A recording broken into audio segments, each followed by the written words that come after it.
going to be a fun one, Zach. I'm excited. I'm excited for this one, man. Yep. Yeah. Yeah. Zach Heinold. What's up? Welcome to the Tiger Den, baby. Yeah, thank you. Yeah. Thanks for having me. This is a long time coming. It is. Scheduled this about a month and a half Yeah, maybe ago? yeah. Yeah. It was a busy winter, Yeah. and I knew I was going to be slowing down a little bit in March, so You guys do all year round. Or Yeah. do work all year round. all year round. Internal in the wintertime. Yep. Outside in the summertime. Yep. So you're heating up for exteriors. It's we already are, which is a good thing. It is. You know, it was mild so far this winter. I feel like so we've actually been hitting decks and stuff already. So we're going quick. Yeah. Let's dive into that. Yeah. So Heinold Homes and Restoration. Renovations. Heinold Homes and renovations. Homes and Renovations. Yep. It's been around for how long? My dad started the company in 2001. So we are on basically our 25th year, somewhere right in there. Yeah. So I work with my dad as well. yep. How's that experience? Has it brought you closer together, or has it? Actually, let me reframe. That's a tricky. If they're both listening to this, we better be a little careful on that. So. No, it's tough. Yeah. But it's good. Yeah. Tough, Yeah. but it's good. I wouldn't change it at all. Same. I mean, my dad and I agree. We're both owners, so we agree and have to make decisions together. But I'd say we agree on 99% of the stuff. Yeah. That 1% is a little bit tricky. But yeah, I'll give you a quick example. We have a selections room and we have a conference room, and they're not attached. But my dad wanted to put a door through the conference room into the selections room, and I'm like, no, like the conference room needs to be all inclusive. Like this is the area where people are, making decisions, and they want to feel very comfortable in here. And he was fighting me on it, and I won. We didn't put the door in there, and afterwards he's like, man, I'm so glad we didn't put that door in there. So I won that one. A lot of times he wins too, but it's been awesome working with my dad. This is my 13th year working for him, and now with him and partners in the business. And yeah, it's been really good. Yeah. Let's take it back a step, Zach. So just explain in general what you guys do. Yeah. So we are a residential construction company. We build new homes, custom new homes, and we do remodels. So remodels would be inside and outside. So bathrooms, kitchens, basements, and then outside would be decks, roof covers, patios, siding. I mean, we pretty much do everything other than like foundation repair and, structural foundation work or water and basements. We don't do that either. So Yeah. Other than that, we pretty much do everything. But I would say we hone in on new construction, bathrooms, basements, kitchens, and then exterior remodel. So decks and roof covers and stuff like that. What's the market for new builds right now? Not very much. Okay. So it's actually funny because when my dad started the company, it was just Heinold Homes. That was it. That's all he did was build new homes. That was 2001. And you could do that in 2001, 2008, until the market crashed and kind of, he lost pretty much everything after 2008, and started over as renovation construction services. It was only renovations. And when I came along 2013, we changed it back and we kind of mixed the two and did Heinold Homes and renovations. So now we only build about 4 custom new homes a year. So then we do the rest remodels. Gotcha. So, And so when your dad started this in 2001, was he in the construction space before that personally? Did he build homes himself, or how did he get into the trade? Yeah, so he did HVAC. He worked for his brothers and worked for his dad. And they basically did new construction HVAC. And I'm sure they did replacements and stuff as well, but he would be running trunk lines and ductwork in new homes, and he would look around and he'd be like, oh, I can frame. Like, oh, I can wire. Like, I can do all this. This isn't that hard. So he just kind of started watching people and watching what they were doing and realizing like, this isn't very hard. A, I can do this, but B, I don't really want to work for my brothers anymore either. Like, I want to start my own thing. So he started his own thing, again, 2001. So he was 36, I believe. I'm 36 now. So he started a brand new thing as he was 36 after working HVAC for, I don't know, 17 years or so, 15, 17 years, something like that. So, but that was how he started it. He just started looking around and was like, I can do all this. Like, I don't want to be stuck here, only doing HVAC for the rest of my life when I know I'm meant for something more. And I've seen these guys, like, I can do what they're doing, Have you ever swung a hammer or like actually done the construction yourself? Yeah. Yep. So 2013, I actually started full time. I had worked for my dad like 2005, 2006, just doing like demo and cleanup and just small stuff. And I absolutely hated it. So I always say I was very unmotivated when I was 18 years old, though. I had no interest in working physically. So 2013, I started back with my dad full time, and I did start swinging a hammer. We did our own electrical, framing, painting, flooring, trim. So I started doing all that myself for about 4 years or so, probably. And then I started being a project manager and doing both for maybe a year or so. And then I took over full time as a project manager, 2017, I believe, somewhere right in there. 17. So yeah, I think that's the one misconception about construction companies is like people who do construction normally don't want to talk to people. It's very, you have certain personalities in a work group where you need people to run the function of the business and to sell and to be marketed and to advocate for clients and stuff. And you need people to actually do the work. But when people think of construction companies, they think it's full of people who only do the work. Yeah. And if you had that, it would be a very dysfunctional business. Absolutely. You need to have a lot of structure. Yeah. And that's kind of where we were. Like the schedules that we had on our jobs, 2017, were in my dad's head. And like, so I would be on the job and like, hey, when are the plumbers coming? We just got done framing. And he's like, let me check my schedule. And he'd be like, I think I told them Thursday. And I'm like, wait, it's not written out anywhere? It's like, no, it's all here. And I'm like, we have 7 jobs going on at once and all the schedules are in your head. And he was like, yeah, that's where they're at. And I'm like, we need to fix that. So when I came in, I started implementing like every job has a schedule, every single one, whether it's an indoor one. Outdoor ones are a little harder to schedule because of weather, right? You guys obviously know that. Totally. But every indoor job has a detailed schedule, and it's pretty much stays that throughout the process, or throughout the progress of that job. So it's working with my dad as well. He's a very good task doer. Yeah. If he's told what to do, he shows up on time. Yeah. We'll do the job to completion. He's very good at that. Thinking bigger to like business strategy and business process, he's not as gifted or he's not as like focused on. Yeah. And so he's a very, very good in-person communicator to people. But it's weird being that way because as a son to my father, telling my dad to show up and do certain things was very difficult to start with. And that's where the rifts really started in the very beginning. But then once we found out our footing and like respected each other's job, I was like dancing on camera in 2020. Right. He's like, what are you doing? Like get to work. And I'm like, this is work. Trust me, I probably this is going to work, but give me some grace here. Yeah.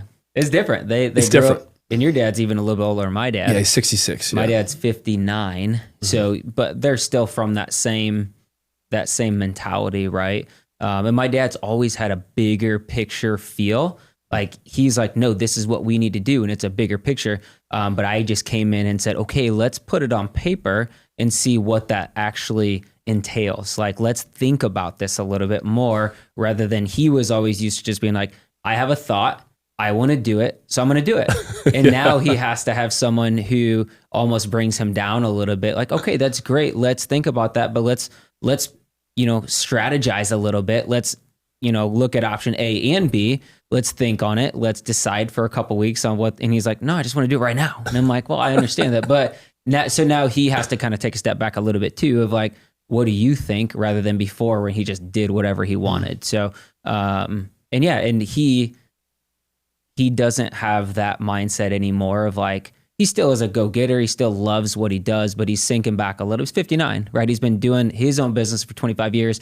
And before that, 15, he's been literally working for 40 years. So he's kind of starting to just come back and allow me to maybe take a little bit more of the reins too. Totally. So, yeah. Yeah, that's my dad and I as well. And Scott, knowing Scott and meeting Scott and knowing him for many, many years, I'm very much the same. Yeah. I am very much a go-getter. And like, if I set my sights on something, I'm going to do it. Yeah.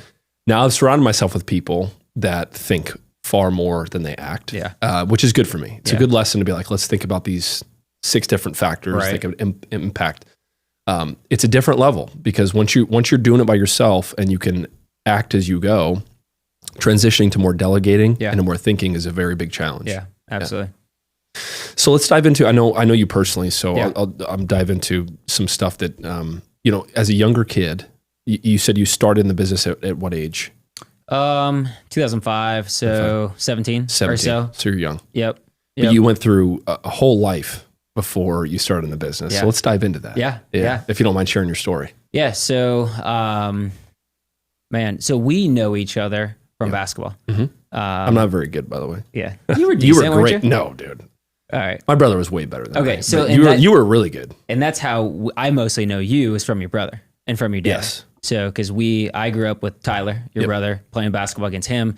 And I remember my dad and your dad were third grade basketball travel coaches against each other, right? And they would be slamming chairs on the ground whenever we'd beat East Peoria or whatnot. But so that's how I was introduced to you, was mostly through your brother Tyler and your dad. And I still see your dad at the gym sometimes too. Yeah, still getting after it. Yep, that's awesome. I hope I look like your dad when I'm 67 or 66. Me too. I've got good genes. Awesome, but man. I respect his daily workout. Yeah, he's been doing it since I could ever remember. Yep, I have an aunt who's 70 who still goes to the gym, and she's looks like she's 50 or less, and she's such in good shape. So it's awesome to have that.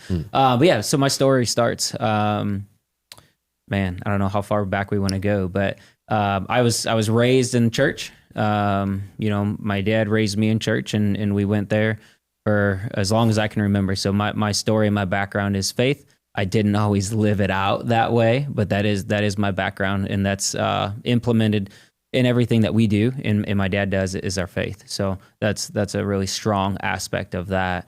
I love basketball from the very beginning. That was my first earthly love, probably, was basketball. So played basketball every moment of every day, pretty much. And again, that's how we met you guys. And I had somebody the other day said, we were at a 3-on-3 tournament. I was coaching my 8-year-old's basketball team at East Peoria. And someone said, "Hey, I remember you from high school." Yeah. Actually, it's Kyle Tompkins. You know Kyle Tompkins, right? Yeah. It was his mom, and she goes, "I remember you from high school." Yeah. Yeah. Okay. Shout out Kathy Tompkins. Yes. She's an amazing woman. Yeah. So she said, "You were awesome in high school," and I said, "I had all my best games against East Peoria." So, those games were big shows. They were back then. Packed. Yeah. Yes. Big deal. It was awesome. I sat the bench and was a spectator. I loved it. Right. Yeah. Right. No, I had some good games against East Peoria. But yeah, I'd say faith and basketball is my background. My mom and dad have been married almost 40 years. This year will be 40 years. And they've had some struggles too. So to see them and to watch them grow after 40 years is really awesome. And it's it's something to strive after. My wife and I are about to be married for 15 years this year. So we're not halfway there yet, and it's not easy, right? The road is very hard. But just to watch them through their trials, struggles, but also, making it through 40 years is really awesome. So I've had a pretty strong foundation of family. I have one brother who's older than me and one sister who's younger than me. So I'm the middle child. They say middle child are they're like either really successful or they're drug addicts. Yeah. Like for real. Yeah. Like the middle children have this like capacity to be like, it's this, Aren't you middle or no? I'm the youngest. Oh, you are the youngest. Okay. Yeah. I'm the creative one. Okay. Kaylee's the oldest. Is she really? Yeah. Oh man. Tyler's she's the middle short. Then. Okay, there you go. All right. I didn't know that. Kaylee's just like solid, dude. Yeah. Solid. Yeah. Yeah. I see her too sometimes. She's so sweet. So middle child. And as you mentioned, that drug addict. Now I'm a successful business owner, right? Yeah. My dad and I own a business together, which is great. But I was there, I was a drug addict, and alcoholic. And that's a really large part about my story. So like 2006, I graduated from high school and I was, a good basketball player, had a few college offers and didn't take them, because I was more interested in myself and just, the bad habits that I created. So I actually didn't take any college offers? No. I did not know that. Yeah. Did you go to college? I went to college. I actually ended up playing basketball at ICC for 1 year. So 2008, 2009, played 1 year. I don't remember. Started a few games in the beginning of the year and then lost my starting spot. Still played every game but 4 because I had an injury. But I averaged like 6 or 7 points a game for 1 year at ICC. So I ended up not taking any of the offers that I had. I had golf scholarship offers and basketball offers, mostly basketball at that point. But I got sick my senior year. I had mono, which was crazy because who gets mono? I mean, it's just like a random thing, but I couldn't play basketball anymore. I started my first 4 games, and my 5th game was against Metamora. And the day of that game, I remember talking to my buddies. And I'm like, man, I can't lift my my arms, like my sides were like swollen or something. So I airballed my first 2 shots, and my Coach Brown at the time, took me out, and he's like, "What is wrong?" I'm like, "I have no idea." My parents ended up taking me to the hospital during halftime of the game. Dang. I was in the hospital for like 3 days, but that was kind of the start of, I wouldn't say my downfall, but a little bit. Like I was, it was very hard for me because I ended up missing most of the rest of the basketball season after that with mono, like enlarged organs in mono. So it's super strange, but I didn't take any of those offers, and I went down a path of pretty bad stuff. Just got into drugs and alcohol, and so that middle child, really kind of came out in me with that path. But yeah, I went to rehab 2008, so 17 years ago this August, and just kind of started working my way back then. Wow. What's that experience like, Zach? I would assume your identity is wrapped up in basketball. So when you get mono and you can't play, you're not doing very well. It's like a cratering of what you thought you were. Yeah. Is that kind of how you felt? Yeah, that was pretty much, my whole dream was to play basketball and to continue on. And I knew at that point I wasn't going to make the NBA. I'm 5'8", 140 pounds. I look the exact same today as I did when I graduated in 2006. Haven't gained any weight, haven't gotten taller. So now that's a good thing. This is why you look young. Yeah, right. That's why I have the beard, right? Right, like exactly, dude. If I didn't, people ask me like, "Are you going to prom this weekend?" Like I've literally been asked that, and I'm like, I graduated nearly 20 years ago, lady. Like, stop asking me that. But yeah, so it was really hard for me. I kind of went into like this depression mode a little bit of like, I've put everything I have into basketball, and now that I can't play, like, who am I? And I think that was a really big struggle for me because, I didn't know who I was other than basketball. Mm-hmm. And so I had an opportunity still after I missed 10 games, but I didn't come back the same. I didn't start anymore. Like I was tired, just didn't really come back the same. And so I took almost 2 years off and just partied, just went through that kind of stuff and really fell deep into depression and drugs and alcohol. And I remember I met with my coach at the time. It was 2008, Coach Brown, who's passed away recently. Very hard coach, by the way, but he was an awesome guy. So, and he helped me kind of start back a little bit on a path of like, hey, what does basketball still look like for you? And I think he contacted the ICC coach, and they're like, we don't know who he is. It had been a couple years. And so I kind of started back on that path towards basketball, and just played 1 year again. And then I realized like, this wasn't actually for me. It was run and gun. I was used to like 3-point shooting, a lot of passing, and where I played was like alley-oops, run and gun. And again, I'm 5'8", 140 pounds. It was a little bit different than high school, playing from high school to college. So you're the alley, not the oop there. Yeah. Yes, absolutely. But I'm like, I'm wide open for 3. Come on, y'all. I just hit 6 in a row. Like, give it to me. So it's just a little bit different game, but I haven't played since then. Just 1 year in college. So it's a difficult transition that we don't often talk about. That when you go from even high school to college and then college to new graduate. Yeah. I remember feeling this in my senior year of college when I was like getting ready to graduate. That last semester was kind of wonky because you're preparing to live outside of college, but you still have finals to do and prepping. But like nobody's coming to your rescue to tell you what to do. Right. No one's saying, "Hey Ben, what's your life goal look like?" Mm-hmm. It's kind of like, well, now you go do life. And it's like, I hadn't really thought about what I want to do. Yeah. But these transitions in life are so difficult because as a man, you're expected to just know. Yeah. And when you don't know, it's really challenging. Because it's like, I thought I was this person in college. Maybe I had some clout in college. And then you just graduate and now you're nobody again. Everybody just goes to their own separate places, right? Yeah. So when I was in college, my first job that I took, I was a SIGEP regional director. So basically I worked for my national fraternity, traveling to 5 different states, 24 different colleges on the East Coast. And same thing happened. So I got recruited to this position. I go to be this job. It had a lot of organizational and management skills. And I was terrible at it, Zach. I was the worst employee. Like seriously, dude. They were like, "What's your plan for the next 4 months?" Yeah. I am not that guy. Yeah. I am not that guy. So I learned what I'm not good at. But then shortly after, like 8-9 months of that, I had done that job and I was like, well, now I'm done. What do I do? Yeah. So I went to sell cell phones in a retail shop because Adam. I remember that. Yeah. He's like, "Hey, bro, you'd be good at sales." Yeah. And I'm like, I never considered that. Yeah. So I show up at Verizon, a retail cell phone shop. Most people there don't have their college degrees. Yeah. So I walk in prideful and I'm like, I have a college degree. I got recruited to a position and now I'm selling cell phones, right? You know? But I feel like so strongly that God put me there to be like, no, you need to humble yourself and really start to serve the public. Yeah. And that's when I started to get my start in sales. Yeah. So it's like, we don't truly know the grand scheme of things till we can look back and see how he really aligns stuff. But I'm so thankful for that job because it just like, it leveled me. Yeah. And that's, I mean, I spoke recently at a conference and one of the things I spoke about was, you know, I had always lived for me.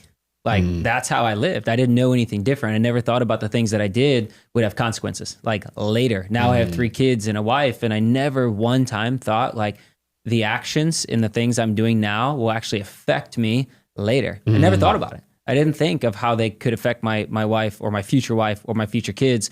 And, you know, as an 18-year-old, I just never really looked into the future for what that might entail. But I remember speaking recently and I was just telling people like, I was exalting myself. And the Bible talks about, it says, humble yourself and you will be exalted. Exalt yourself and you will be humbled. And I was like, man, that was such a perfect verse for my life because I exalted myself and I feel like God humbled me so much because if I didn't get to the place in 2008 where I was depressed and broken and literally on my last leg of life, like I didn't know if I was going to live, you know, and I was okay with it at that point. I was like, whatever, like I'm either going to die or end up in jail is what I used to tell people. Like, that's what I thought my life was going to be. But then God broke me down and he said, no, I still have major plans for you, but you have to get to a place of humility before I'm going to raise you back up. And I feel like that's where I'm at right now. And I still have to kind of, you know, gauge where I'm at day to day and make sure I'm not exalting myself and I'm exalting him. I'm putting him on that pedestal rather than myself. That's so good. Yeah. That's so good. Yeah, that scripture is so humbling. And especially in business, Zach, I think you can relate to this in construction. When you go to conferences, when you speak to people across the country, there's always companies doing stuff better than you. Yeah. It's just a fact. But the constant comparison and thinking of like, I've got to get to a certain level to feel good about myself, that's so trash. Yeah. It's just such a human perspective that we want to elevate ourselves to be better than everybody around. It's a natural, prideful thing that we have to limit ourselves to. Yeah. And say like, no. What is God's plan for me? Yeah. And if that's the plan, I can be faithful in that. Yeah, absolutely. Yeah. And the Bible says if you're faithful with little, then he will entrust you to be faithful with much. Exactly. So I think he always starts with, hey, what can you do with what I've given you right now? Are you going to be a good steward with what you have right now? And if you are, then I can trust you with more. You know. But we went to this conference recently and my dad said, hey, if you ever think you're a big shot in your area, go to a massive conference like this and then, you know, look at the people's numbers, you know, that are also speaking there. And so we went to this one recently in January and I got to speak and I'm like, oh, okay, this is kind of cool. You know, I get to share my story and it's great. And then I hear someone else speak and their business is like billions of dollars, you know, their gross revenue is like $4 billion a year. And I was like, oh, okay, yeah, I'm nobody. And that's okay. Like I'm okay with being nobody, you know? So yeah, it's humbling for sure when you go to something like that too. It is, you know? Yeah, it totally is. Yeah. I came into the roofing industry like not really understanding the grand scheme of things, like understanding the actual business. And by the way, when you speak to people that own businesses that are massive, they're usually very humble people. Oh, absolutely. And like, the guy I met his name's Doug. He was incredible. And he was like, here's my card. Here's my number. Like, get a hold of me. He was a Christian businessman as well. And so that was one relationship that I really cherished that I got from being in Dallas just for a couple of days. So yeah. There's a business owner down in South Carolina. His name is Martin. Yeah. And he owns a company called Monarch Roofing. Yeah. I spoke at a conference in 2022. So it's like 2 years after my business started. Yeah. I thought I was like riding a hot hand, you know. Right. We had just done like $5 million in revenue, and I was like coming in the industry, like, you know, I was excited. Yeah. Which I was also in a humble place, but I was like really excited. Yeah. Yeah. I spoke, and he came up to me afterward, and he's like, "Man, your speech really like blessed me." And he's like super complimentary, and I knew Martin from afar. Yeah.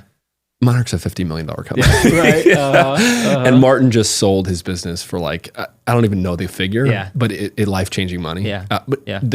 So humble. Like for him to come to me and say that, like, I'm so thankful.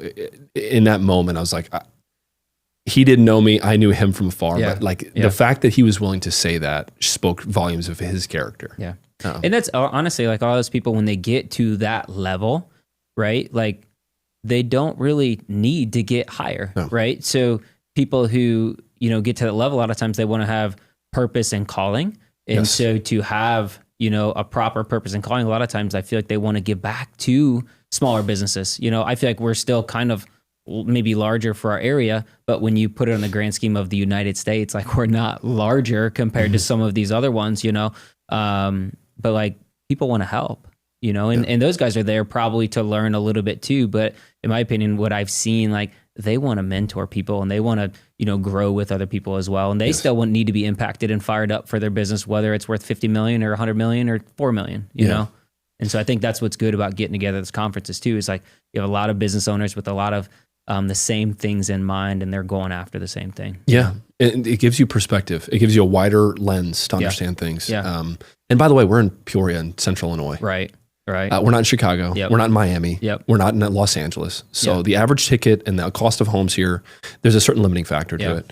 But also, like, man, what a beautiful thing to serve the public we're in. Yeah. My heart, where it sits with business and construction specifically, is we fix broken things. Yeah. And there's people you've dealt with them as well, hard situations. Yeah. Husbands or wives pass away. Children inheriting money from their parents or inheriting houses they need to fix. Just hard situations you have to walk into and be a light to that situation. It's very challenging at times. But what a beautiful opportunity we have to do something nice for somebody. And I think that's why we do what we do, is because we love people. Agreed. Like we're a construction business, but I would say before construction, like we're just a business. Like we're business minded people who almost fell into construction. Like I think we would have been successful no matter what we would have done, but we fell into construction and we love people. So we get to work with, the public every day and get to share our insights and whatnot too. And I think that's why we love having a team so much too. Cause my dad has said I've said we could probably do our business just subbing everything out, but we love building something that's more than just, making money. Just the construction side. Yeah. Yeah, I totally agree with that, man. In the construction business is so, I've heard it said, and this is true for me too, like very few people get into construction with a 20-year vision. Yeah. They get in, they kind of fall into it and they're like, oh, this is kind of cool. Yeah. I'll just do this for the rest of my life. Yeah.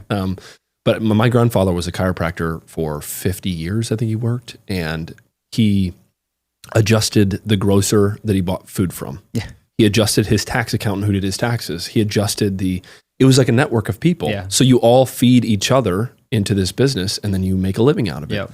I love that concept. Absolutely. Of like, I am here to do roof siding and gutters for other people, but then I'm also going to use the same people that I sell to for products and services they offer. Absolutely. But I'm not in this for the short term. Yeah. I plan to do this for the rest of my life. So what a beautiful thing to have a perception and this guy can help me do X. Yeah. I want to be the roof guy. Yeah. You know? Absolutely. Yeah. And I think it's, you had said like a lot of people just fall into construction. Yeah. I fell into construction. Like I didn't want to do construction. So I worked in the golf industry, and then I sold cars, and then I worked in HVAC. And I'll tell a quick story if that's okay. Sure. But I was at church one day with my wife. You might have been there at that point. It was at Bradley Upworth. And there was a lady who came up to me afterwards, and I say I fell into construction because I didn't want to do construction. Like I was 2005. I started with my dad. I hated it. This was 2013 at this point. And my wife and I had been praying about what my future looked like because I had no idea. All I knew was what I was doing. I didn't have purpose. I didn't feel good about what I was doing. I was working and I was fine, but I didn't have a calling. I was just kind of working, and I knew I was meant for something more. But we were at church one Sunday morning, and some lady came up to me. I don't know if it was during the service or before, and she said, "Hey, can you talk to me after church?" And I was like, "Sure. Who are you?" Like I didn't know who she was. I might have seen her before, but I really had no clue who she was. And so after church, my wife, because I told my wife, I'm like, "Hey, this lady wants to come talk to me. I don't know what." She said maybe she wants to pray for me or something. She's got a word for me. And my wife was like, "Oh, that's so exciting." And I was like, "No, it's not. We got to go to the game after church." And so like church got over, and she was with other people, and I was like, "We got to go." She's like, "But this lady needs something from you." And I was like, "But we're late." Like, she's like, "Just give it a minute or so." And I was like, "All right." So we gave it a minute, and her name was Irma Pena. Okay. Shout out to Irma Pena. Shout out to her. Such a sweetheart. I shouted her out at the business conference as well, because this story is just incredible. But so my wife's like, "No, you got to wait for her." So I waited for Irma. Irma came up to me and she said, I think we were at the front by now, because I think she was praying for somebody. But she goes, hey, have you and your wife been praying about something lately? And we were like, yeah. And she goes, whatever it is, you're supposed to do it. You're supposed to be building strong foundations and working with your hands. Does that mean anything to you? And I was like, who are you? Like, how did you know that? Like, my wife and I had been praying about if I should quit my job and go work for my dad back in construction. And I was pretty much like, I don't want to do this. Like, I don't like construction, but I just almost felt pulled a little bit to this. And so when she said that, and she said, does this mean anything to you? And I was like, yeah, it means everything to me. But like, who told you that? Like, my wife and I and my dad maybe had been praying about it, but like nobody else knew about it.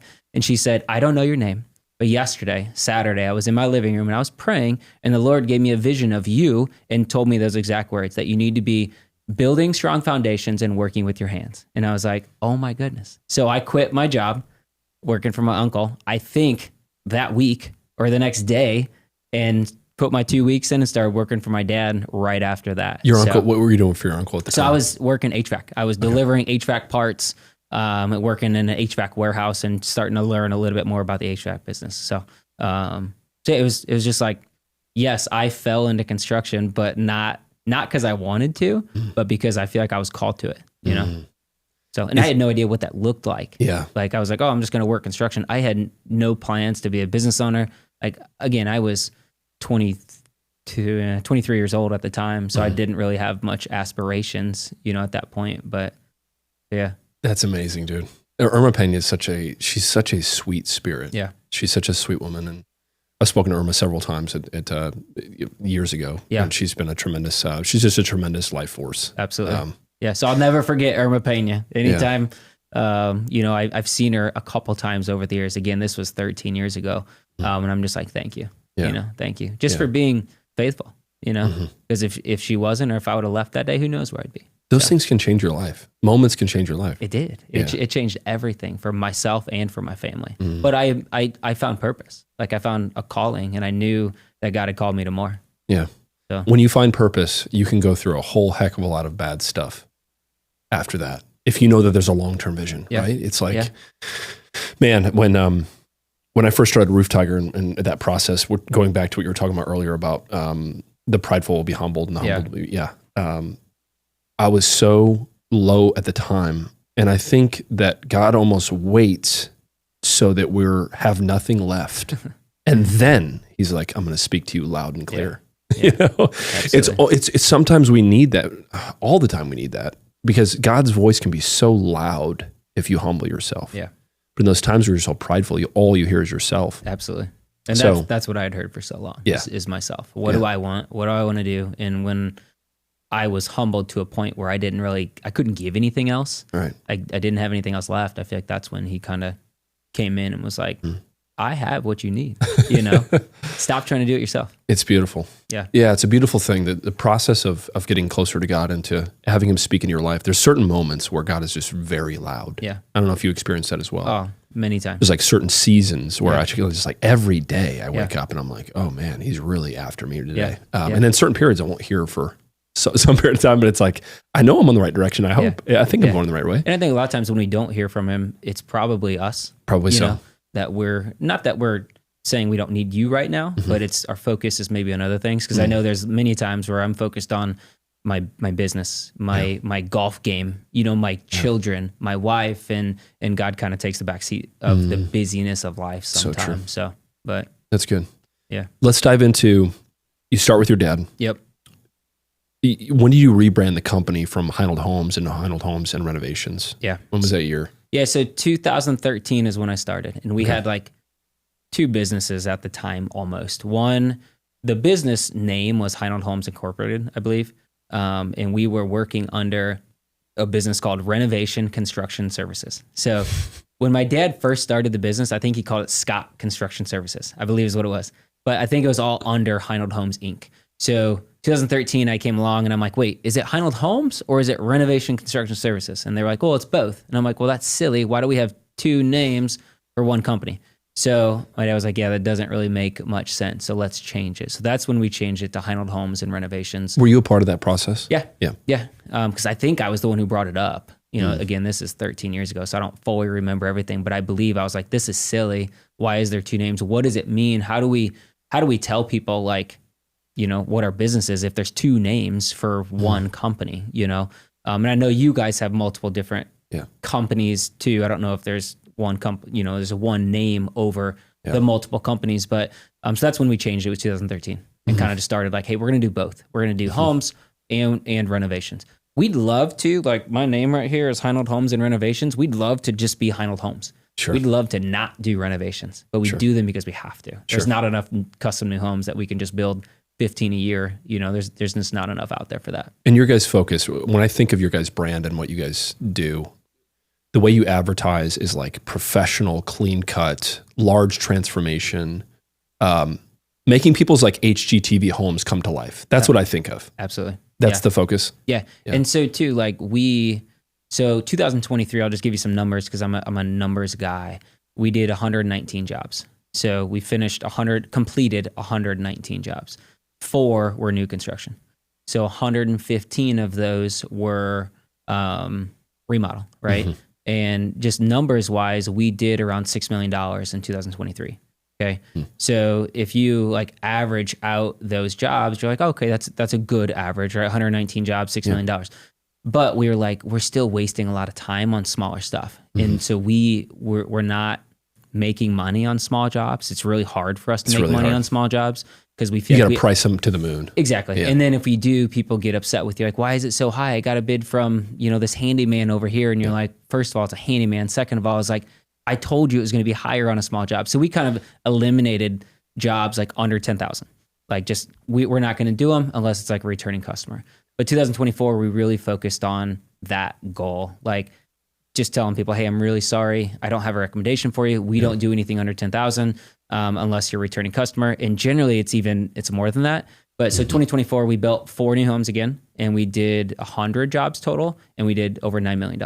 So we did less jobs and did $3 million more. That's incredible. And that's the goal moving forward, is to do less jobs and more money if possible. So yeah.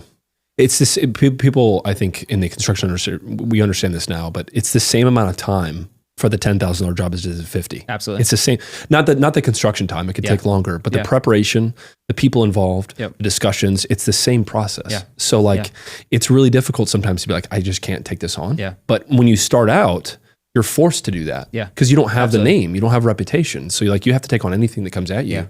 But I think that one of the maturity points of a construction company is saying no. Yeah. It's like, I'm sorry, I would love to help you, but I can't. Yeah. Yeah. And I think just learning how to say that properly though also is a big deal to people, because if you're like, I'm sorry, we don't do jobs that are $10,000 or less, boom, that's the only email or text you send. Like that's a jerk kind of move. But if you're like, hey, unfortunately, our cap is $10,000. Do you have any room in your budget? Right. And if they're like, no, I'm like, okay, I'm really sorry. This is just where we're at. If you ever need anything in the future, your budget raises, let us know. But if here's a couple of referrals for somebody else that maybe could take care of you. We don't refer anybody. Come on, Zach. Nobody. Yeah. We used to. Did you? And then somebody would screw up their job and they'd be like, why did you recommend this person? They did a bad job. And I'm like, oh, sorry. So now you're saying just no one's just good enough for you guys. That's not cut the clip. Yeah, right. Cut it. This is what I'm posting. No, just don't kidding. Do that. And so we just tell people like, we don't have a recommendation. I'm really sorry. If we did have a recommendation for a smaller job, we'd actually probably try to hire them to work for us. But so we don't have any. So I would look on Google or whatever. But we try to just be gentle with people who have a smaller budget, because it's not that their job isn't good enough for us or they're not good enough for us. That's not it at all. And I usually make sure to let them know that. It's not that you guys are doing anything wrong. It's just, we have to make money as a business. We have 18 people on our team and we have to pay everybody. And it's impossible for us to make money on an $8,000 bathroom when your plumber's still going in there, your electrician, your drywall guy, your tile guy, exactly, your painter, every sub is still in there. All of our employees are still in there. And the organization of all those parts working together. You still have to do, just like you said, same amount of work. Yeah, it is. For the most part. Yeah. Maybe a little bit less. But it's really hard for us to price jobs that small. So the future of Heinold Homes is just continuing that same progress. Yeah. Larger jobs. 100 seems like a good number though.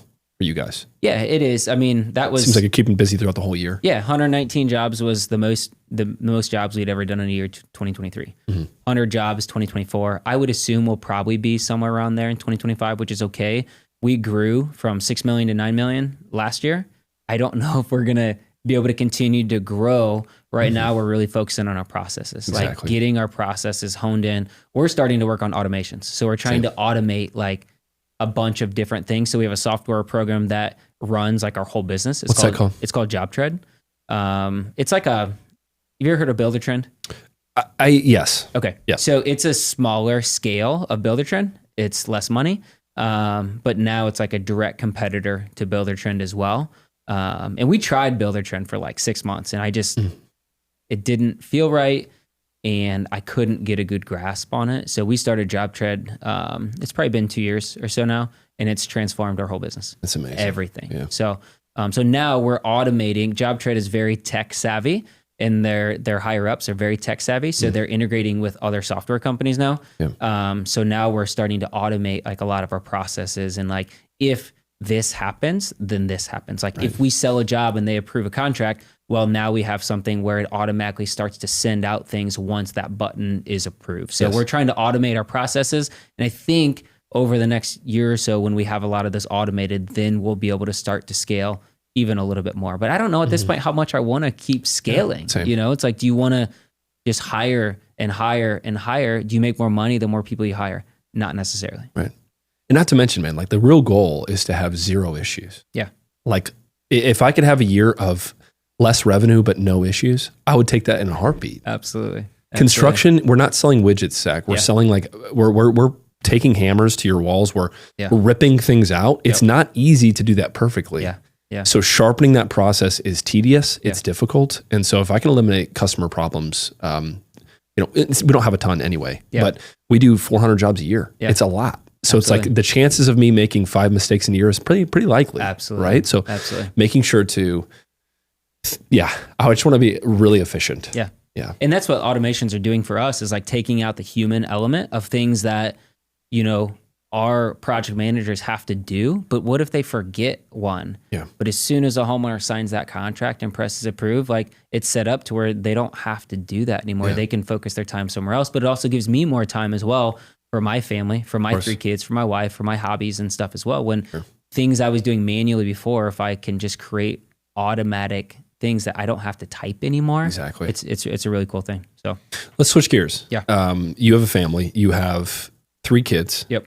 And what are the ages? What are the genders? Yeah, I got 13-year-old boy, 8-year-old boy, and 6-year-old girl. Do you see yourself in your kids, especially with the basketball? I know your kid is your oldest kid is very good at golf. Yeah, and he's a good basketball player too. Yep. So do you see yourself in him?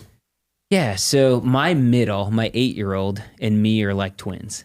So like we look identical, identical actions, identical things that we do. But I would say my 13-year-old and me are more alike. So yes, my 13-year-old is a great golfer, and a good basketball player. And he's like diehard sports fan, like everything. Right. And that's how I was when I was 13. It's probably how you were too. And nowadays, like being 13, I think it's a little hard to separate sports from reality too. Like, because again, when I was in high school, that was my identity, was sports. And so trying to teach the 13-year-old that like your identity cannot be found in sports, because what happens if you lose it, or what happens if you don't play college? But to them at that age, to us at that age, it's everything. It is. Yeah. So trying to teach him and my kids that your identity cannot be rooted in sports or people or anything else. It has to be rooted in Christ first, because ultimately that's who you're going to be forever. But sports can be, second to that. And so, he loves golf. He loves basketball. He plays baseball a little bit too, but I think those are his two, is golf and basketball. And you have a youngest daughter. Yeah, she's 6. She's 6. Yeah. How is the difference of raising a daughter versus having sons? Yeah. Well, you're starting to get into that now too. Well, right? I got the opposite. Yeah. I got 2 girls and a boy. Man, it's so different. So when I had 2 boys first, 13 and 8, obviously at the time they were 7 and 5. 7 and 2. And I was so scared to have a girl. So scared, because I didn't know. All I knew was my boys, and I didn't know any different. And so like I was afraid to have a girl because I didn't know how to act with them, right? And then when we had our girl, like I was hoping for a boy, and we found out we were having a girl, I was almost disappointed, just because I had to learn new things, right?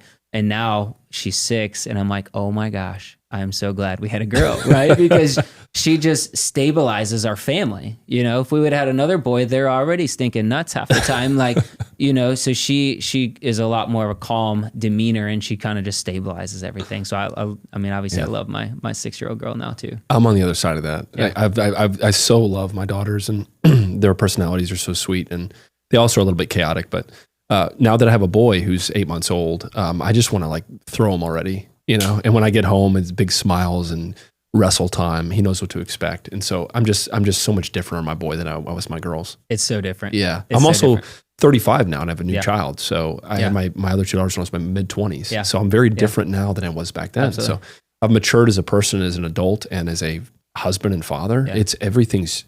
I feel like I have a second chance at life. Yeah, you know, yeah. And that's amazing, man, because. Yeah. Your kids and shaping them and molding them and forming them into who they are is like, that should be our number one calling, you know? Agreed. I mean, well, maybe not number one, but very close. You know, I think, you know, our relationship with Christ, and then your wife should be your number 2, and then, or your spouse, and then your children should be number 3. And I think that's where culture struggles, right? Is because we put our kids first. And our kids can't be first. Totally. As easy as it is to put them first, our focus has to be, you know, on the other 2, I believe, before our children. I agree. Yeah, I agree. I think that's not something that's spoken about so often in the secular world. Yeah. Because, or like just in the world in general, because like I hear things about like sports schedules being so monotonous and so crazy. Yeah. I'm not to that point yet. Yeah. But once we get to that point, I know it's gonna.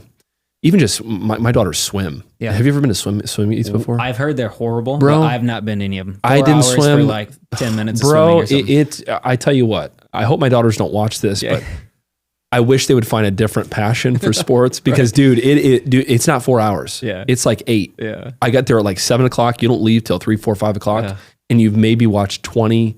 Maybe 3 minutes of action. Yeah. It's just not in my DNA. Yeah. But then there's swim parents who are like they're camping out. Right. So it's just a different culture that I'm not used to. I love my daughters, and I'm like, I'm the biggest cheerleader, right? Yes. But dude, I wish they'd play a very active sport for my own attention span. Yeah, I've heard. I have friends who swim, and they're like, man, you could be out there for 4 or 5 hours, and you literally see your kid race for a minute and a half twice or whatever. It's exactly what it is. Yeah. So I'm like, no, we're good. The sun is just beating on you. Oh yeah. Oh. We like swimming, but not competitively. So. Yeah, I'll go play Marco Polo all day. But. Right.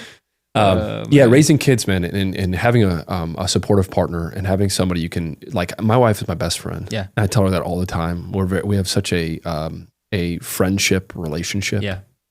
You know what I mean? You have to date your wife. Best friends. You know? Yes. And but I love hanging out with her and just being around her all the time. And so it's such a special thing to have a supportive, like, functional marriage that you can raise kids in that household of love. It's an amazing thing. And I totally agree with that I dance with my wife in front of my children on purpose. Absolutely. You know, like show affection. Show affection and just being human on that level is very important. It's a big deal because then it teaches, like my son's 13, he's in 7th grade. He's gonna be in high school soon. Like I want to teach him how to treat a woman, you know? Cause my dad and mom weren't really affectionate in front of us. Like, I don't know what the relationship looked like, but and not that, you know, we're being stupid or crazy, but like, I just want to show them how much I love my wife. Exactly. And that it's okay to love your wife, and it's okay to show affection. It's okay to struggle, and it's okay to go through good times. Like, you're going to have this stuff, and the more real I think you are with your children at a younger age, the better off they're going to be, and the better they're going to learn to persevere and to get through the challenging times, because they're going to come, as we all know. Yeah. That adolescence, I heard somebody talk about this from a brain science perspective, that when a child gets to puberty and starts to change, it's actually like required that they detach from their parents a little bit for brain development and for just their development as a person. They have to kind of push their parents away and say that I need to kind of do things on my own now. Yeah. So, and that's going to be terrifying for me with a 9 and 8 year old girl who I want to put them in a little glass cage, you know, and be like, just don't fall into the trap of the world. Yeah. I know what I was doing at age 13, and it was nothing that I would wish on my children. Yeah. And so I'm going to raise them. I don't want to be the strictest parent, but I also want to protect them against the garbage that's out there. Absolutely. Because it's only getting more pervasive. Yeah. And how do you find that line? Exactly. Right? Because like, to me, I err on the side of more, you know, like protection more. Agreed. But then other parents don't. I feel like other parents are less. And then I'm like, my kids are like, you guys are kind of crazy, you know? And I'm like, well, we are a little bit, but like, I promise you someday you're going to be thankful for what we've actually, you know, instilled in you guys and allowed you to do and what we haven't allowed you to do, you know, because I feel like there's a lot of parents who are kind of allowing the world to teach their kids stuff or their school to teach their kids stuff. And I'm like, I cannot believe you're letting I better be a little careful, 13-year-old kids have Instagram or whatever, you know, social media. And our goal is to try to not have our kids have any social media till after high school. Agreed. That's what that's going to be difficult. Told our kids. It's going to be extremely challenging, but that is our goal, is to say, hey, no social media till after high school. You can tell a difference of a kid has the internet access and a kid who doesn't. Yeah. My kids don't know like trends or like, they don't know any of that stuff. We don't let them watch YouTube. Yeah. Like keep off that garbage because there's a lot of stuff that can get into your family's house that absolutely you don't intend to get in there. Yeah. And recently we paid for YouTube Premium. So we actually have YouTube, but like our kids, so there's no ads. Cause I honestly think that's one of the worst parts about TV is commercials. Like we have to tell our kids like no commercials, because the stuff you see as a kid on commercials is terrible sometimes. So, and again, I know we are probably the most conservative when it comes to TV shows and watching, but our kids do watch YouTube, but there's just specific channels that they can and can't watch. Yeah, so. I get that. Ninja Kids. I've not heard of that. Okay, Ninja Kids? Oh, check it out. It's great. Awesome. Yeah, I think it's great. Yeah. I do more research. Yeah, maybe let's check that out first. The thing about like younger women and their body standards towards other women their age, like I want to protect my kids from that. Yeah. And my daughters are still very innocent, but there's going to become a time where they're going to start to compare themselves, and I want to keep them away from that as much as possible. Yeah. Even just like just the body image of a young girl is so important to make sure they feel confident and they're not judging themselves so harshly, right? And the world standards are very harsh when it comes to that. For boys, I think it's just a different conversation of not so much that, but not falling into the. My mom always used to use this quote: "One boy is a half a boy." No, is it? One boy is one boy, two boys is a half a boy, three boys is no boys. Yeah. So it's like when you get on your friends and you're comparing yourself, or one boy is no brain. Yeah. One boy is one brain, two boys is a half a brain, three boys is zero brains. Absolutely. It's just all action, you know? Yep. And when I was a kid, dude, I feel like I as the youngest child of three, my parents, I have great parents, but I feel like I had very little oversight in my teens. Yeah. And so I got into a lot of stuff that I probably should have never seen at the ages that I did. Yeah, absolutely. And which set me up for the rest of my, early 20s and before I started to pursue Christ. Like, I was a heathen. Yeah, absolutely. Yeah, and I feel like my parents were actually too much on me. And I don't know if that's why I rebelled as well, because I went into a lot of really deep, dark places too.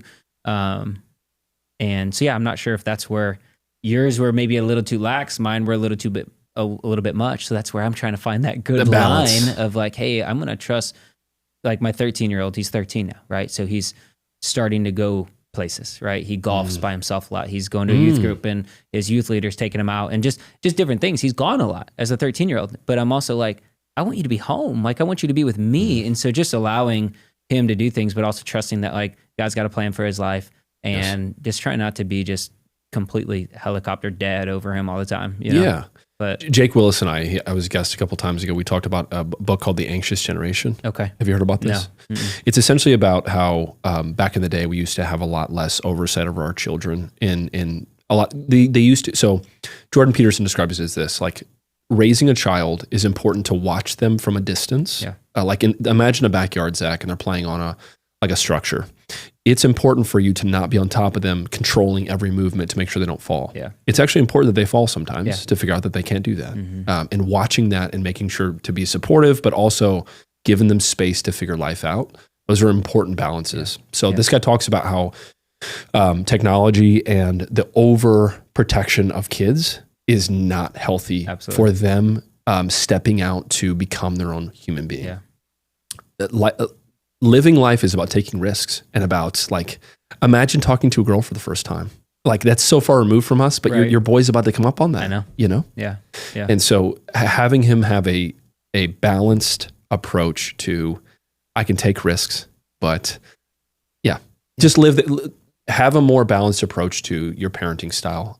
I think is important for especially the adolescent age. Absolutely. Yeah. And that's what we're going through now. We're going through like a video series or like a audio series of what it actually means to go through puberty and to be an adolescent. And I never had anything like that. Right. So like to actually talk about things that are kind of hard to talk about, you know, and they're hard for adults to talk to their 13-year-old son about this kind of stuff. But I think it is really important, even if it is hard, because then I think they'll be more open to talk to you later in life as things start to happen. So, and then you can set the precedent for what they expect. Yeah. Right. Yeah. I remember, I heard, this is a while ago, but the earlier you talk to your children about sex and puberty, the more you get to set the standard for what to expect, as opposed to them hearing from some other kid who's watching YouTube videos, right? Yeah. So that conversation, is that a difficult, that's interesting, man. So 13 years old, you're going through that whole phase right now. Yeah, we're going through it right now. Is he having a lot of body changes, a lot of voice changes? I mean, not a ton. Okay. So not getting there yet, which is, they say the later you go through it, actually, the more you'll grow. And so we're kind of like, I'm 5'7", my wife's 5 feet, or, I'm 5'8", actually. Get that on record. 5'9". 5'8", yeah. I'm going to put that in the description. Yep. Zach Heinold, 5'8". Yep, 5'8". So yeah, they said if he grows later, he might be closer to 6 foot. If he grows earlier, he's going to be like 5'10". So, so I'm like, just grow later. It's fine. But also too, and like in the audio series, the guy talks about how every kid is going to be different. Some kids are going to grow sooner and get their features sooner, and some kids are going to grow later and get their features later. And like, there's not a right or wrong. So I think also him learning that like, hey, it doesn't matter. Like, you're going to go through puberty at some point. If, because just like comparison, like girls might compare themselves like body image, right, to other girls, but boys might be like, oh, they're a better basketball player than me, or they have bigger muscles or whatever. Like, boys comparison, I think at that age is just a little bit different than girls. And so like, if a boy hits puberty before another boy, they might be like, oh, why do I not look like he does with his muscles, or he can jump higher or whatever. So I think just going through that, and I never even thought about that when I was 13. Never. My dad didn't go through any of that stuff. I mean, he'd be like, you have any questions? And I'm like, nope. He'd be like, good. All right, see ya. Yep. And so again, my dad's awesome too. I love him, and he did such a good job raising me, but like, that was one thing he never really talked about, Same, yeah. And so like, being open with my 13-year-old right now of being like, hey, learn all this from me.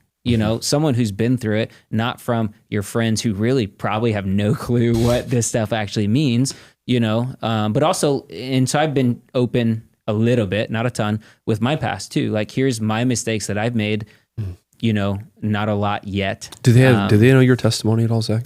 A little bit, not a ton. So obviously my testimony is extremely deep. And for, a 13-year-old, an 8-year-old, 6-year-old to hear, some of the stuff I've gone through and been through, I think it'd be a little bit too hard. But yeah, they know that I've made a lot of mistakes and was a bad person before, right? So, and probably with my oldest, Paxton, we'll be getting into that sometime soon. So, because I was able to share my testimony at the business conference a little bit. It was my business. Was he there? He wasn't there, but the video will be coming out soon. So he wants to watch that. So, so a little bit of that they'll know. But yeah, not a ton yet.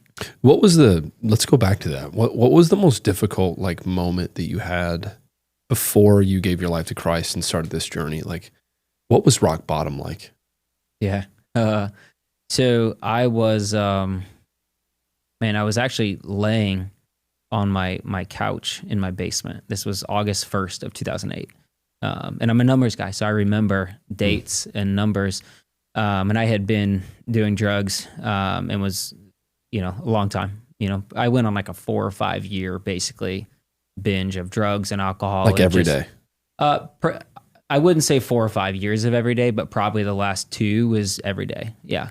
And I was on my couch, I was trying to go to bed, and I was on a bunch of drugs. It was probably midnight or so. And I just started having like a panic attack. And it had happened a couple of times before, so it wasn't uncommon. But at this point, Like I would try to close my eyes and I couldn't really see anything other than like my life was kind of flashing before my eyes. Not anything crazy like you see in movies, but I would just see these like visions of like, myself and my parents and unfortunately at the time wasn't my girlfriend, but who's now my wife, but just people I'd hurt and just kind of disrespected. But I really sensed in my heart that God told me, like, it wasn't an audible voice or anything, but just in my spirit, like, you have a chance. You're either going to die tonight or you're going to go to rehab and get help. And this was like midnight. And I was committed to go to Southern Illinois, Carbondale, and go to school there, except my loan just got denied for school. So I was basically going to Carbondale. I had paid for my apartment, put down deposit and all that to be a drug dealer. That's what I was going to do because my loans just got denied from the school to like actually take classes. So I was a week away from leaving to go to Carbondale to be a drug dealer, basically. And so this is August 1st, 2008. And so like, I felt like multiple times in my life, God has just kind of taken me and said like, nope, you're no longer here, and just took me to a new place. Cause I didn't have a choice that night is what I thought. Like, I'm either going to die or I need to get help. So I went and woke my dad up. This is again, maybe 1 o'clock in the morning. You're living in this house at this time. Yeah. I see. And I went and woke him up. I was 20 years old probably. And I said, hey, I need to go to rehab. And they knew I had been arrested.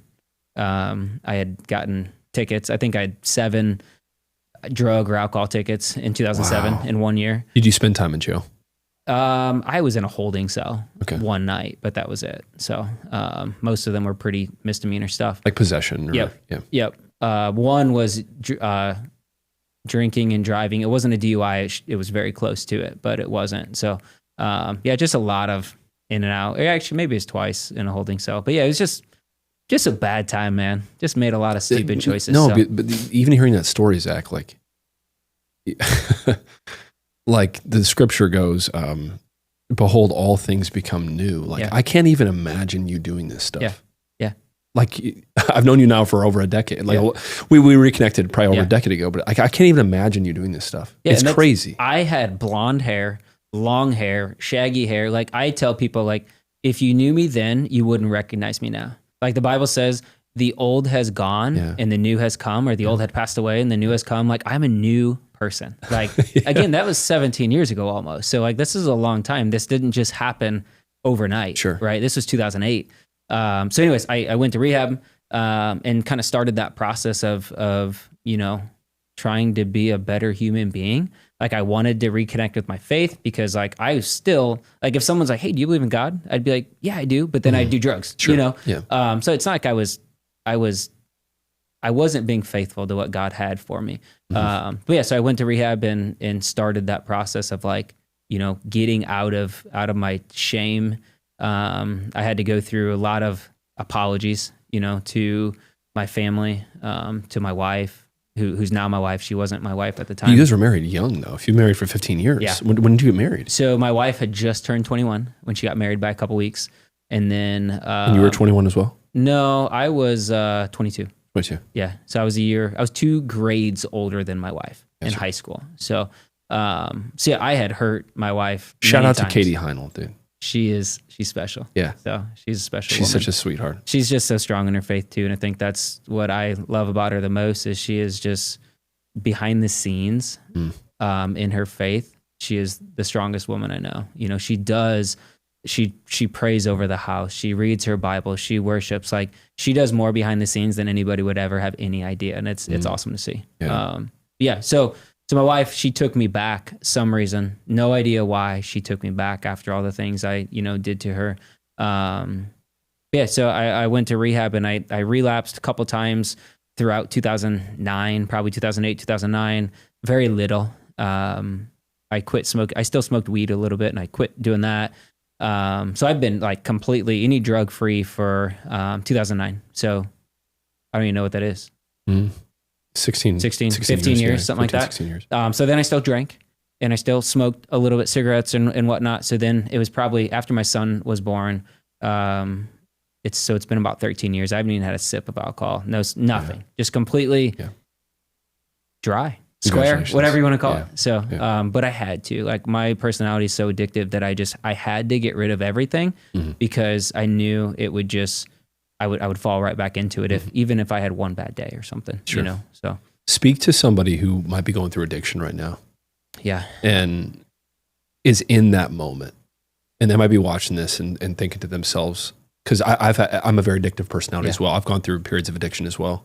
Not serious drugs, but just vices. And I've had moments in my life where I was like, I want this to change so bad, but I have no idea how to change it. Yeah. Because the behavior, it's almost like you're outside of your body watching something happen. Have you ever had that before? Absolutely. Where you feel like you can't even control your own habits. Yeah. So speak to that person that might be going through something like that you would say, this is what I would do.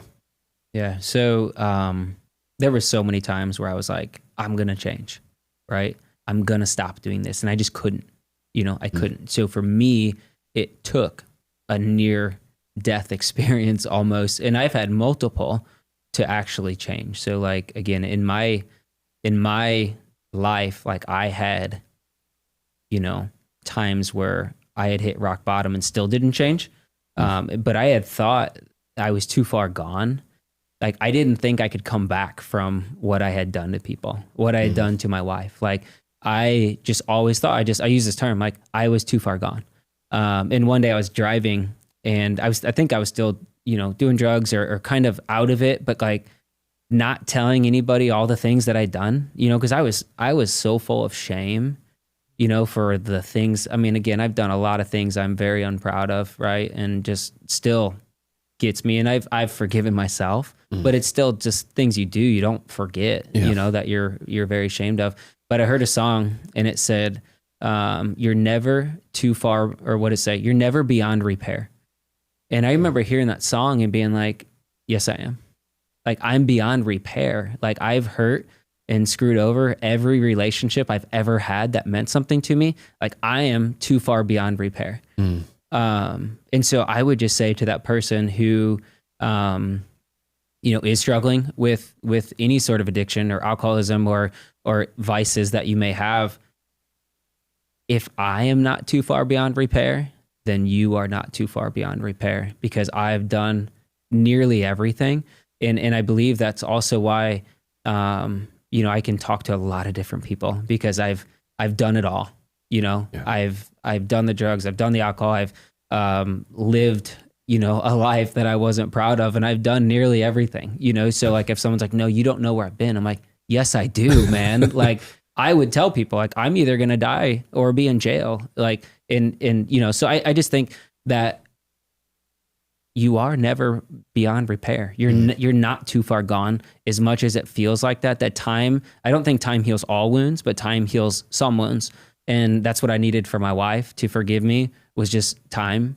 And even so, like even after we were married, there were still times where I had to, confess and tell her things that I had done 10 years ago, but once I did and get that off my heart, like I just began to feel this weight just lifted off me. And again, the most recent time was like 2013.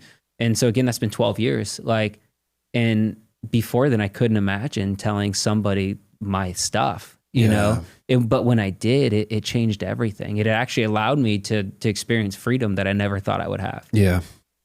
That's so true, man. When I started going to counseling back in 2000, right around the same time I started the business, 2021, and I was going through such a rough time. I just, so many things I'm unproud of, but I've lived a secretive life for a majority of my adult life, where when I would do stuff that I was unproud of or I knew was wrong, I wouldn't tell a soul. It would be all on my own. I'd be like moving in the darkness. Yeah.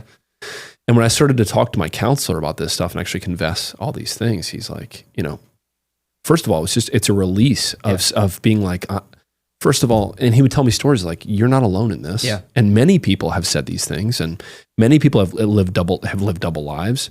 The fact that you're actually trying to be different means that this is impacting you. And by the way, we can get out of this together. Right. So like having, he's such a tremendous counselor, a Christian man, and he would share stories about his life that would help me. But counseling really allowed me to have a safe place to talk about my secret life that I was not willing to share with anybody else. Yeah. Ultimately, Zach, I was ashamed as well. And guilt, shame, and condemnation is the three things the devil uses to keep you in that little hole. Absolutely. And then when you start to talk about it and actually speak it out loud, it's like, okay, maybe I can do something better for my life. Yeah. I remember there's this quote. I before I started the business, especially, I don't think I was a very reliable person. I don't think I could be relied on a lot. Yeah. Like I would show up late. I would not show up at all. I would like make up excuses and stuff. And the only way to become more reliable is to start being more reliable. Right. Like commit and do. Yeah. Even when it's painful. And you know, the funny thing is, man, is when I commit to something and maybe like an hour before the thing is starting, I'm like, I don't want to go to this. Right.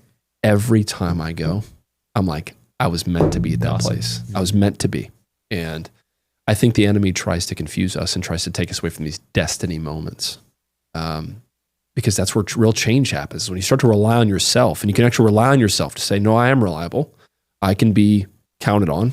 And that's where a foundation is laid for family, for business, for your kids. Like just showing up, bro, is like 80% of it. I know. It is. Yeah. Yeah. But when you're going through addiction and when you're going through stuff like that, you're the most unreliable person on the planet.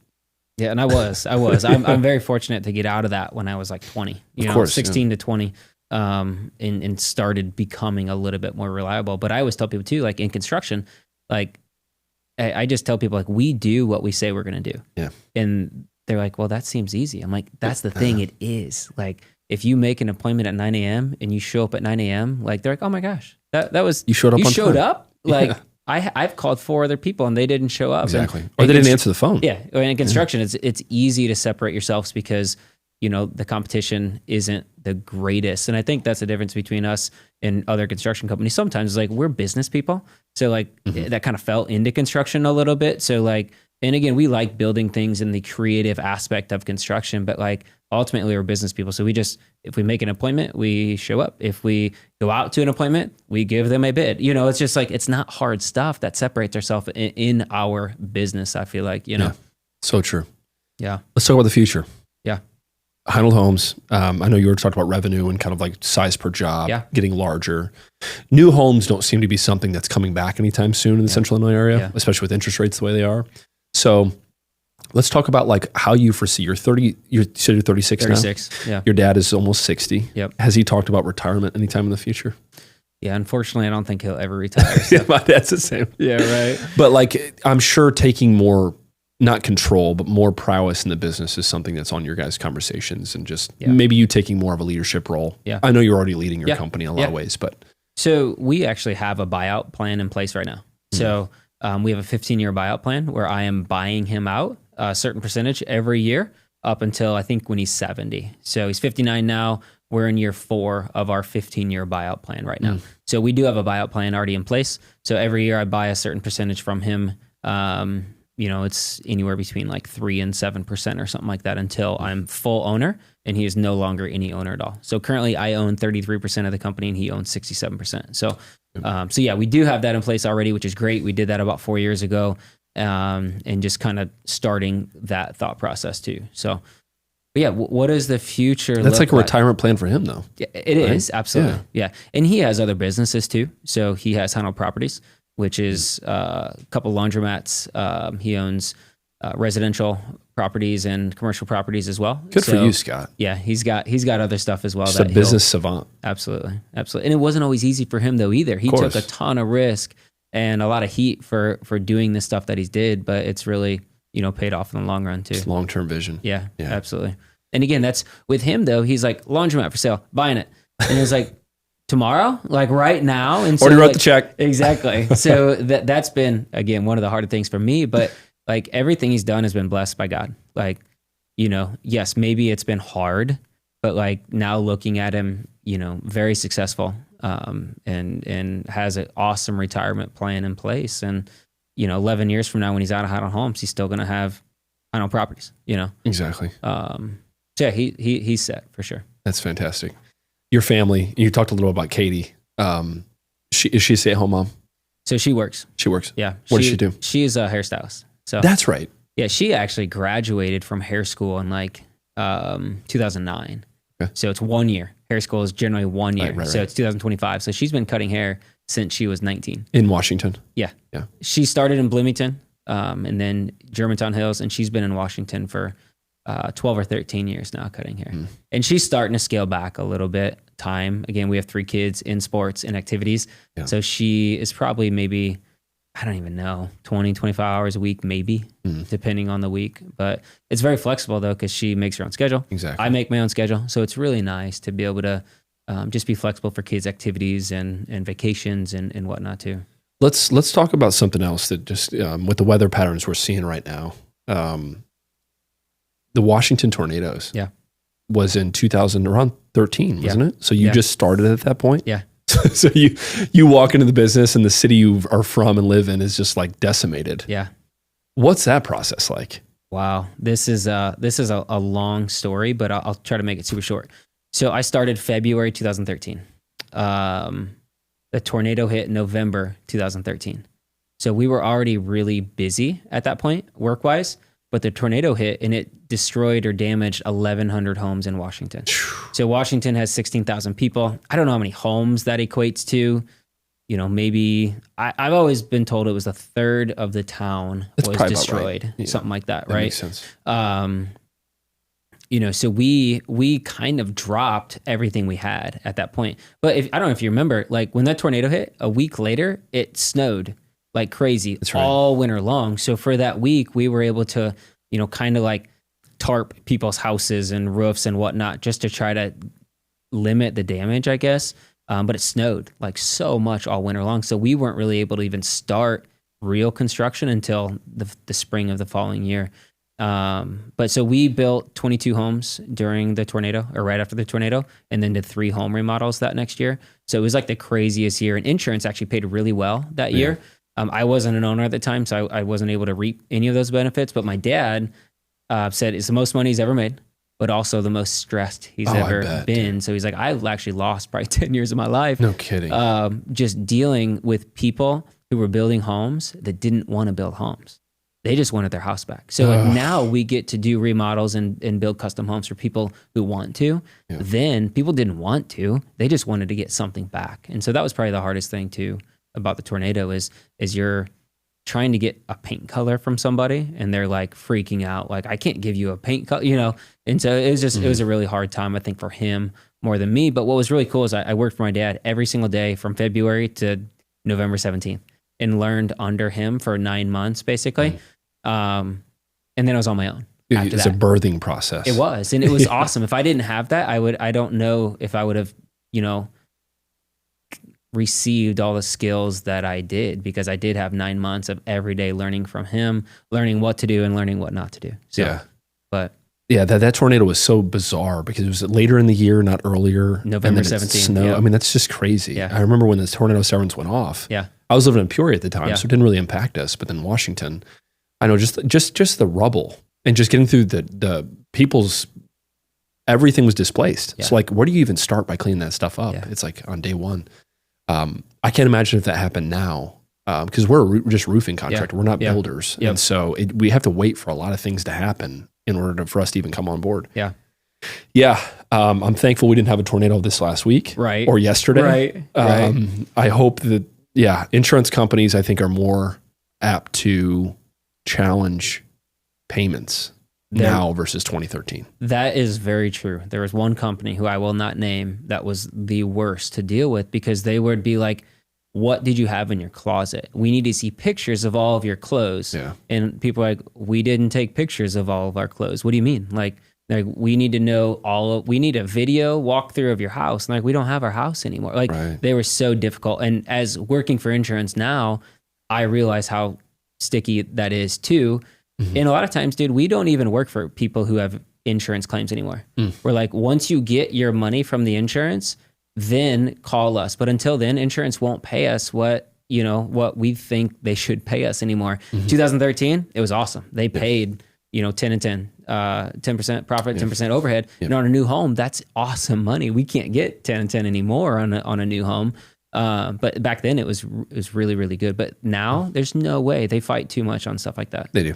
It becomes a game where, in the roofing industry specifically, with hail damage, there's courses you can take. I mean, months and months of courses you can take on how to basically work with insurance companies. Is that something we should really be focusing on? Right. Or should we be focusing on our actual craft? Absolutely. But there's millions of dollars in just the training space to learn how to become a better insurance advocate. Yeah. It's like kind of nutty. Yeah. Because it's not even our industry, but you have to know your P's and Q's because the insurance companies can take advantage of customers. Absolutely. Some insurance companies are great. Yeah. Other ones and the adjusters can be very difficult. Yep. And you've got to know how to work those conversations because you can be shorted and lose money on insurance jobs. Absolutely. Which is not something we want to do. Yeah. It's not good for the client or for us. Yeah.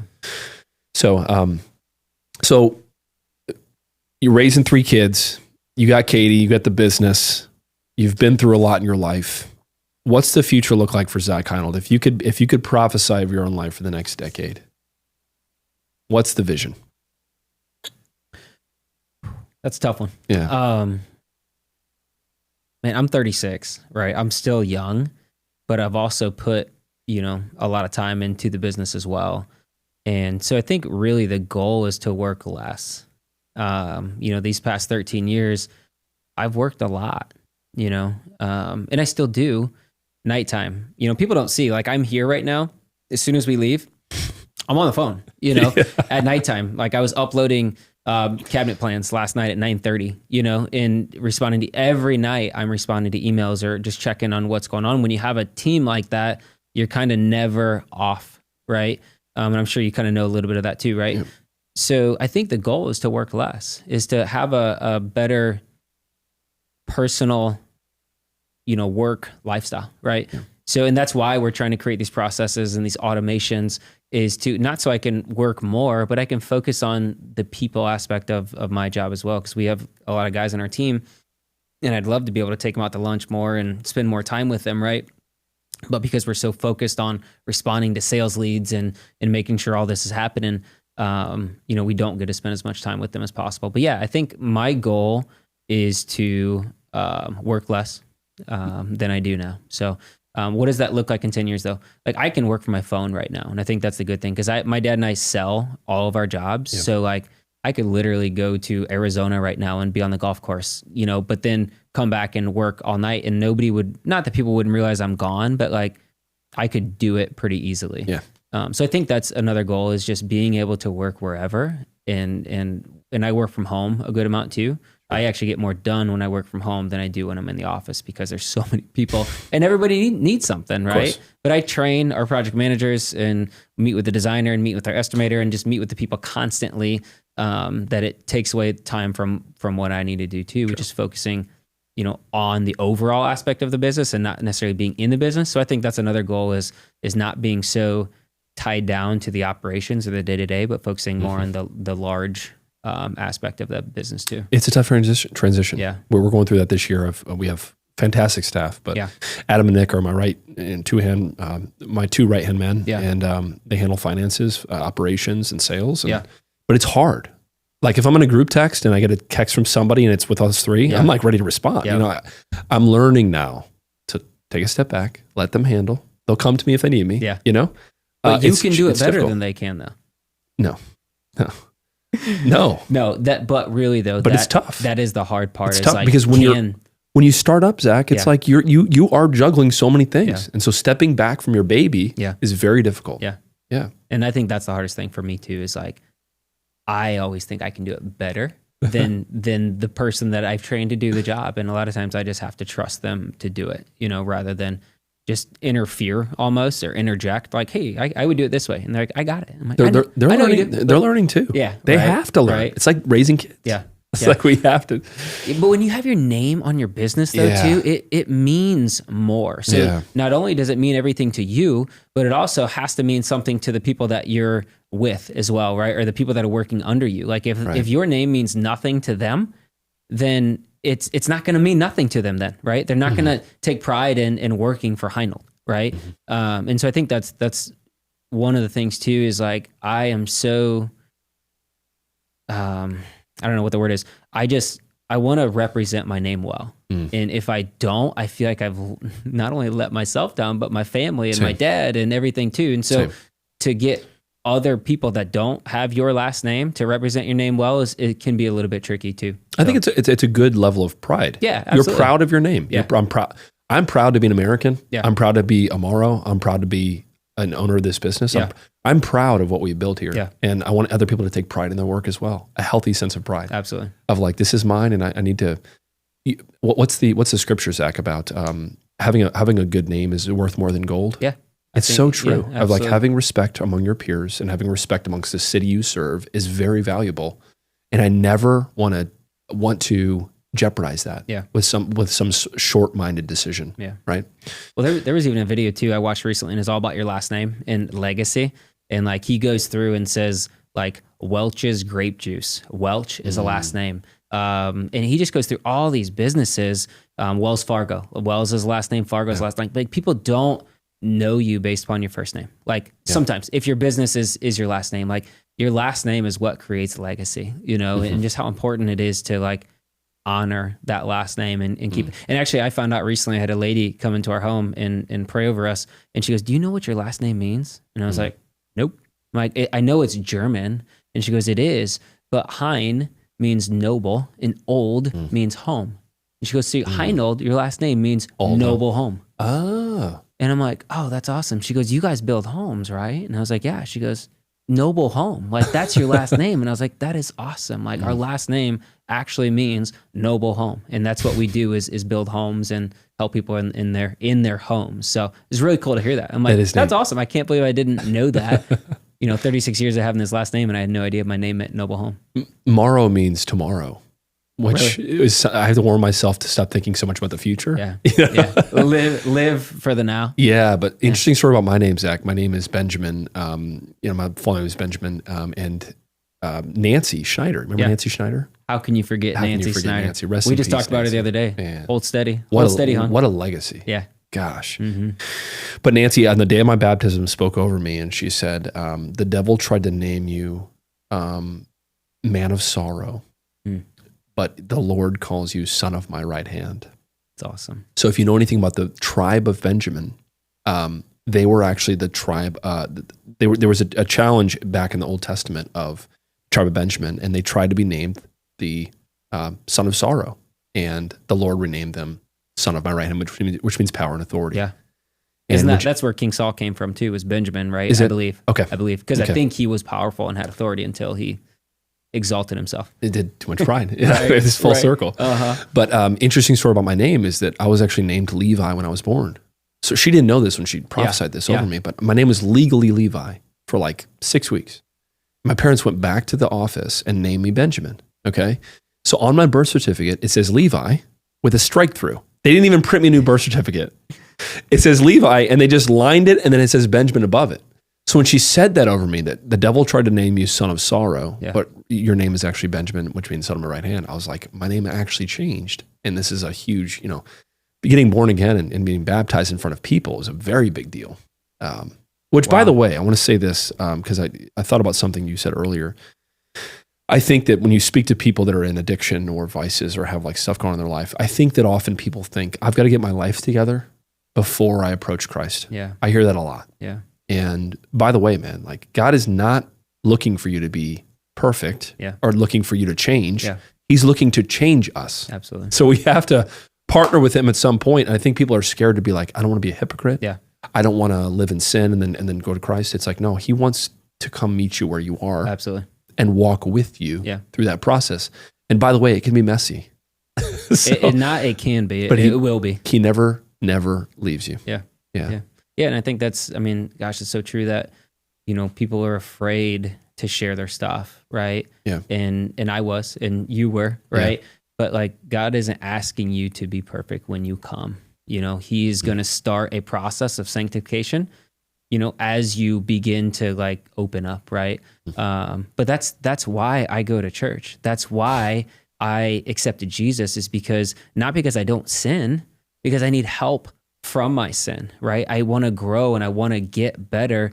And, I've heard people say like, Christians are hypocrites. And I'll be honest, a lot of them are, but like Christians go to church generally, not all the time, generally true Christians, and they need Jesus because like they want to get better from their sin. They know that they sin. Yeah. Like, and they just want to grow from that. So it's tough, dude. Life is hard. And by the way, like the man that I am at 35, almost 36 versus the man that I was 10 years ago or 5 years ago or what, there's been so many changes in my life. I'm proud of the man that I've become through God. Absolutely. And I was telling my wife the other day, like a couple nights ago, I was just explaining, I like to almost like recant the story of Roof Tiger because it has a lot to do with God.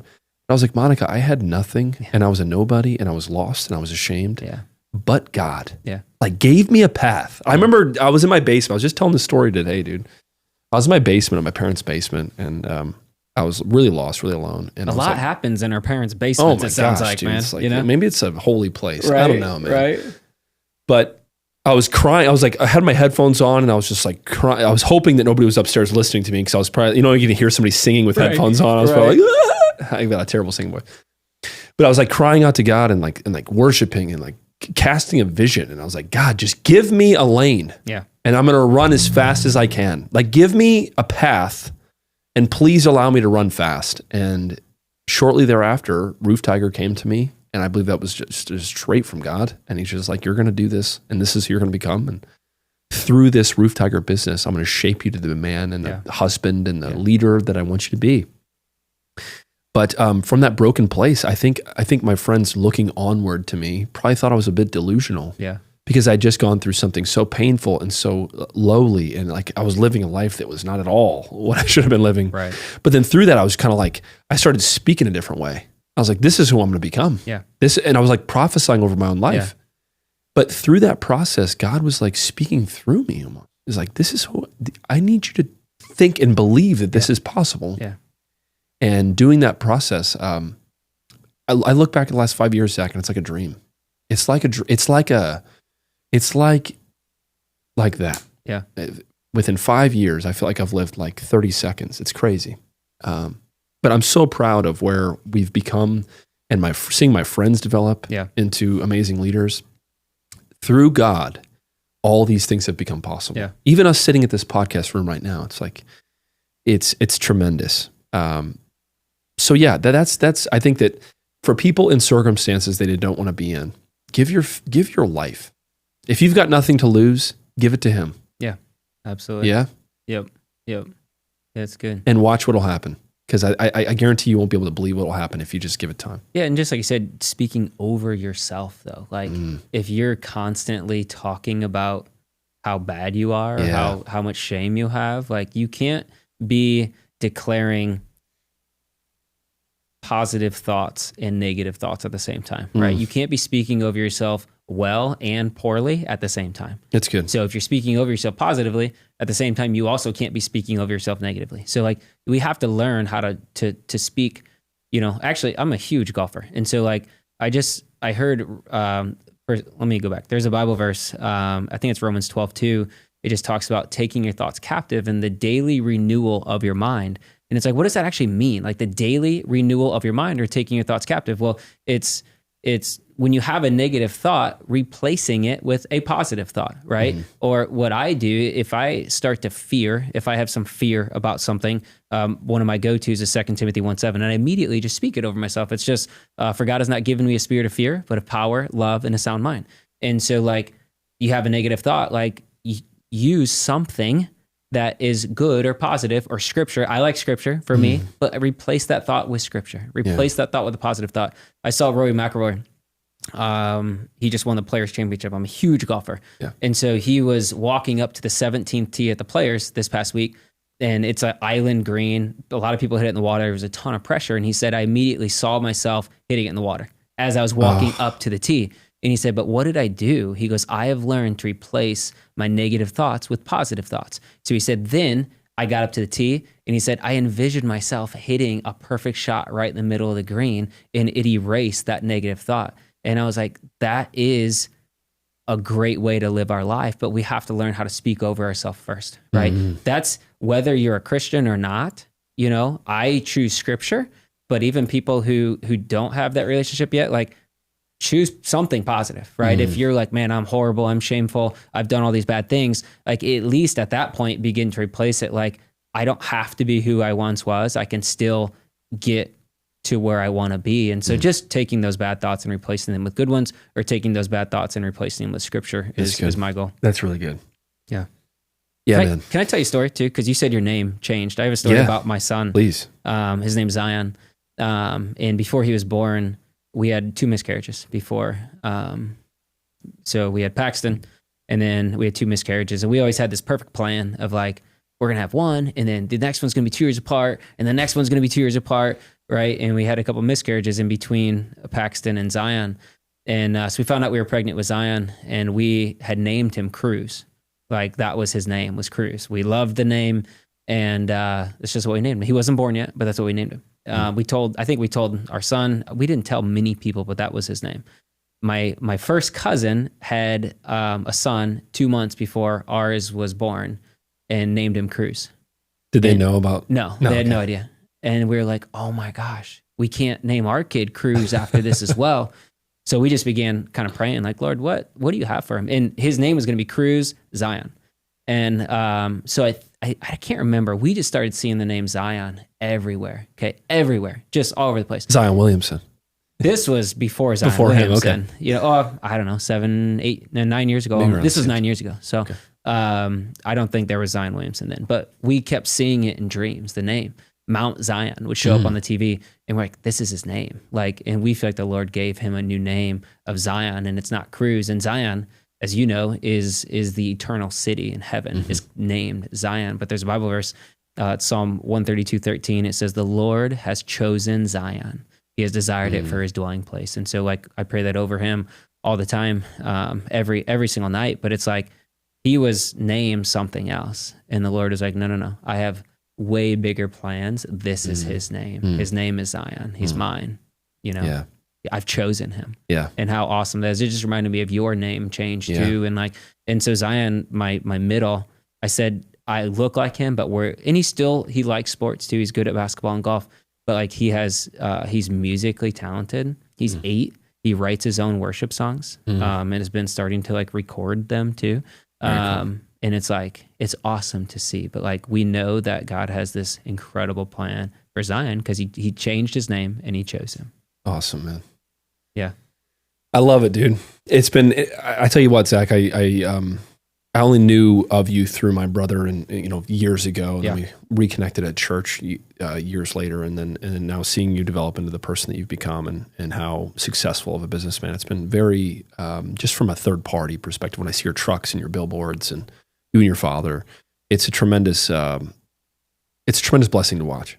So awesome. Thank you. Same for you, man. Yeah.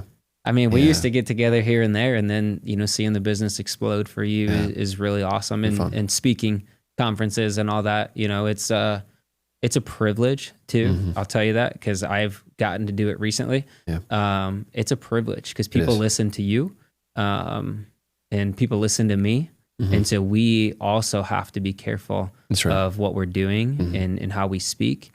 Because there's people who are going to take after us too. 100%. I don't normally do this, but I think it's a good closure. Yeah. Would you pray for us and the podcast? Let's do that, man. Yeah. God, we we worship you. We honor you. We give you the praise and the glory that you deserve. God, thank you for where we were, and thank you for where we are now. I know in my faith, I wouldn't be where I was without you, and without you just literally, I just have a picture of you just picking me up right from my shirt and just dragging me to a new place. And you've done it multiple times. Even when I did not want to do it myself, you did it for me. I thank you for Ben and allowing him to just use this platform as just another way that we can glorify and honor you as well. And just thank you for this atmosphere. Thank you that you've given Ben a leadership role to express his faith too. And we just give you the honor and the glory and the praise that you deserve. And it's all for you, God. Amen. In Jesus' name, amen. Yep. Love it, dude. Thanks so much for coming on. Yeah, you're welcome, man. It's been awesome. That's Tiger Den, another episode. Thanks for watching, guys. Be back next week.